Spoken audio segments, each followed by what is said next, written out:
Сегодня, как и на протяжении всей финальной серии, на площадку в статусе фаворита выходят волейболистки «Локомотива». Оформить свое третье в истории чемпионство они могли еще на прошлой неделе у себя дома. Но наши девушки отыгрались со счетом 0-2 и вернули решающий матч в Казань. Уступая по ходу первой партии, наши девушки смогли завершить ее в свою пользу 25-22. Калининградский «Локомотив» – одна из сильнейших команд страны. Уже 6 лет команда не опускается ниже второго места.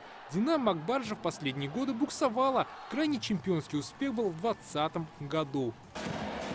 Финальный матч собрал 1000 болельщиков. Свой фан-сектор был и у гостей. Наших волейболисток пришли поддержать премьер Алексей Песошин, Лейла Фазлеева и главный динамовец республики Азгат Сафаров. Во второй партии, сходу захватив лидерство, «Динамо» Ак Барс победила со счетом 25-16. Получается, сколько тебе разрешают играть?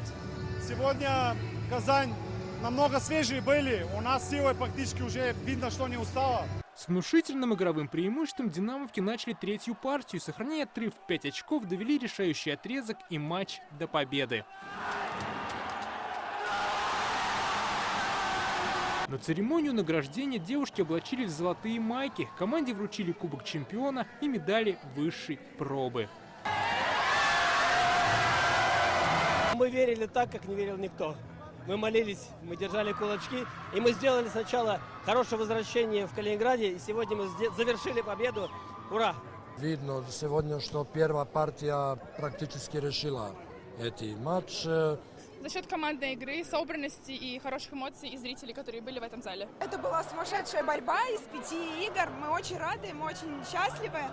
На самом деле я загадывала на Новый год желание стать чемпионами. И на день рождения, когда задувала свечку, мечта сбылась, это круто. Эта победа в российской суперлиге стала 7-й в истории казанского клуба.